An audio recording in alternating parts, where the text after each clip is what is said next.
and create an amazing sports story. And so I set that goal for myself. And I want to be impeccable with my word and stay committed and prove to myself that I can do this. Jake Paul fight next. He just called out Tank. I think he deserves a fight. You know, he can fight Sudo Ramirez, or he can fight the Mexican monster, David Benavidez. Jake Paul is a clown and Brian is a baby clown. That's what they do. They try to get fame off of other people's victories and things like that. So Gervonta Davis has replied to Jake. Paul's callout stated that Jake is a clown who is only after money. However, Tank said that he may fight Jake in the future. You retired, do you see yourself going the Jake Paul route? I laugh because I don't want to say it. But Say it, nigga, say it. You helping everybody else out, so say it, nigga. yeah, I would. I would. Who would the first celebrity you fight? Jake. Yeah, I fight him for that money. Get him like 190, 98, 200. No, 195, 200. He definitely be in the gym, so I would consider him a boxer. It just, he got to fight a actual fighter now, like a fighter.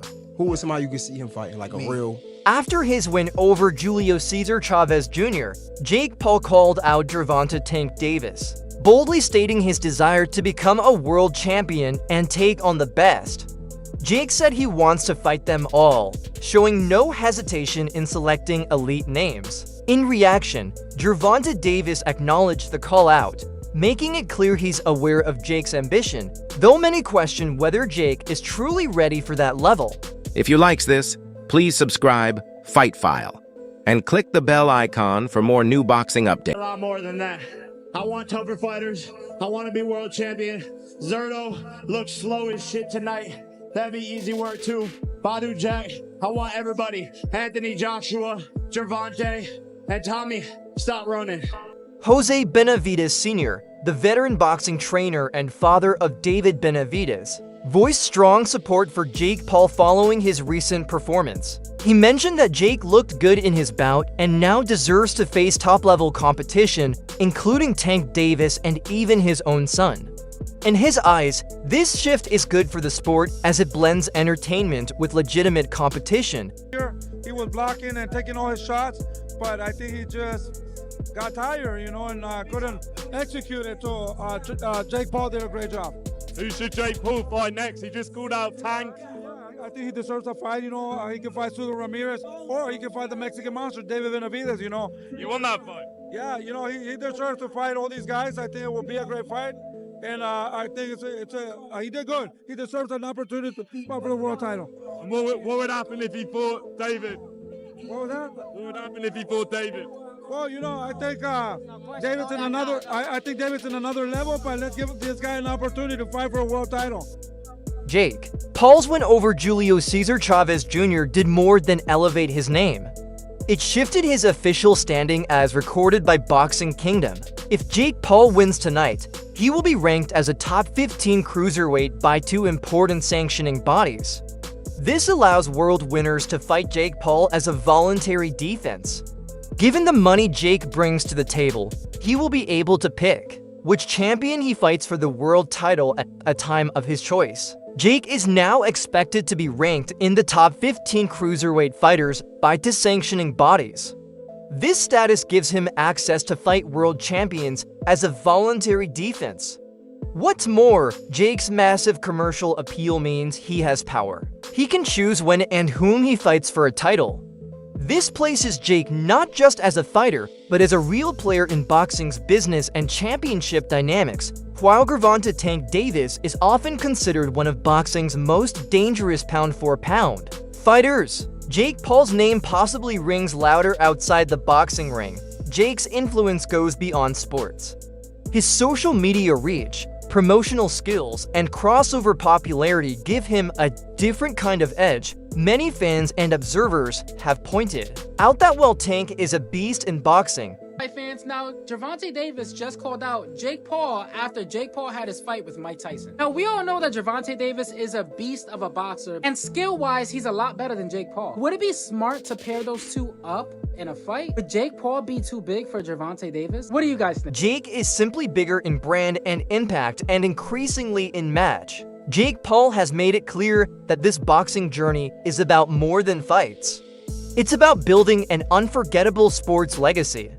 In his own words, he's dedicated to setting an amazing sports story, and he's sticking to that goal with discipline. From his roots as a controversial internet figure to becoming a ranked professional boxer, in a ceremony that I was doing, he said that you have to become world champion to inspire so many kids and create an amazing sports story.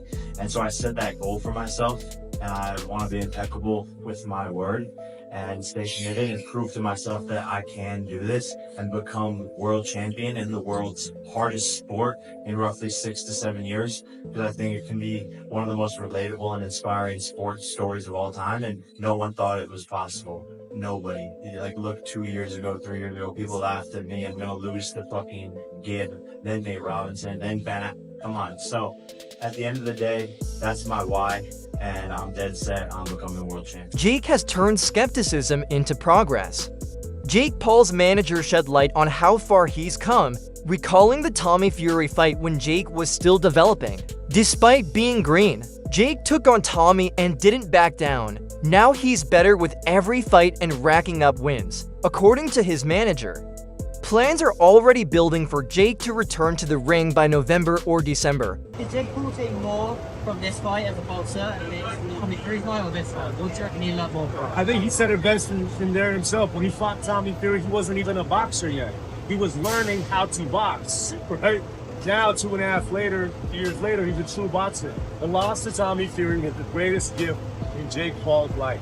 Had he beaten Tommy Fury, which was a split decision loss, right? Not a unanimous, not a majority, a split decision loss, he wouldn't be the fighter that he is today. So thank you, Tommy. Do you expect Jake Paul's fight in November, December time? Is that what we'll see about next? Yeah, November or December is the time when they'd like to do it. With Gervonta Davis being one of the names. On the table, Jake Paul's performance against Julio Cesar Chavez Jr. drew praise from several areas of the boxing world, including rising star Ryan Garcia. Garcia tweeted, "Jake did his thing, outboxing Chavez Jr., which speaks loudly given Garcia's place among the sport's elite. Such recognition from a real contender validates Jake's work and achievement." Boxing veteran Antonio Tarver offered a balanced take on Jake's growth. He noted that Jake looked good and showed clear improvement, but cautioned against rushing into elite matchups. According to Tarver, while Jake has displayed potential, there's still a gap between where he is now and the top-tier level. But Jake was impressive, you know. Surprisingly, he was impressive. He's definitely improving. You know, he got a good team with him and working on some things. But, you know, to become an elite fighter, it's like, bro, it's miles away from what, you know, they can comprehend. You feel me? And so I'm just watching the evolution. You know what I mean? But I see a lot of things from my optics. You know, every time I, you know, break it down, I'm not being critical. I'm just telling him the truth. You know what I mean? His jab looked good today, you know, but he knew the guy wasn't throwing nothing back. So when you let your hands go and you know nothing's coming back, you kind of get comfortable. You know, so when you're going up against better fighters, they not only gonna let their hands go, but when you throw yours, they coming back with something. So, you know, Chavez didn't bring that to the game. He didn't bring that to the table. But Jake looked good tonight. The body work was good. But what I liked was his composure. He didn't get wild. He didn't get out of control, swinging wild and just fighting. He stayed composed. He stayed in his form. And that is evolution in the boxing game. He was more technical than that. A significant portion of the boxing community thinks that a fight between Gervonta Davis and Jake Paul lacks a competitive sense. Tank is still in his prime and has a line of top opponents to deal with in his own weight class. Many say that Jake, despite his growing record, hasn't proven himself enough for that level of competition, and Jake Paul might actually fight Gervonta Tank Davis. On the flip side, Jake Paul might actually fight Gervonta Tank Davis. This can't be real. When it came up a couple of months ago, I was like, you know what? I'm not even going to cover this because there's no way it's real. There's no way they're really going to do that because it makes no sense. Why would you do that for him? Outside of it, like, okay, you can look at it like an exhibition, which it will be, and we'll take a look at some of the rule set for it. But Gervonta Davis is one of, if not the best, biggest names at 135 pounds, and is an active in his prime fighter. I don't want to hear the similar to Floyd and Logan thing, because at that point, Floyd was retired. Floyd had done all he needed to do in the sport. Tank is still in his prime, still has multiple high-level opponents that he needs to fight. And you can say, oh, you know, the Jake would be a one-off. Side quest. That's fine, but that just tells me that Tank doesn't care about being a high-level champion in the sport anymore. It tells me that he's done competitively in the sport. If he takes a fight with Jake Paul, it tells me he's done. And that's unfortunate. Yeah, Tank has been talking about retirement. If he goes this route, it's almost certain. Like, it's pack it up. It's over with. Because the fight makes no sense. It doesn't even make sense for Jake. For all the things Jake's talking about doing, it makes no sense for him. Again, money, sure. If it makes dollars make sense, okay, fine. But I want to see Jake in competitive matchups where I am interested in the outcome. I'm not interested in this. I'm not interested in the outcome of this. I was interested in Floyd versus Logan because there was an idea that Floyd was a little slower, a little older, and Logan would be able to knock him out. If Jake knocks Tank out, so what? What does that do for him? Because he said he could beat Canelo. He said he could beat Anthony Joshua. This one to me, like, I've gotten on board with a lot of Jake fights because they've made sense. Right? To me, they've made sense. Even Julio Cesar Chavez, after he's already beaten the guy that beat Julio Cesar Chavez Jr., he beat Anderson Silva. Some fans think that Jake's physical advantage and growing skill set could give him the upper hand against Hank Gervonta.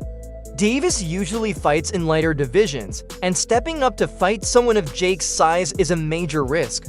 While Davis has proven skill, power, and ring IQ, the size difference is enough for some to claim that Jake could overpower him. That's it for today's movie. Stay tuned until next.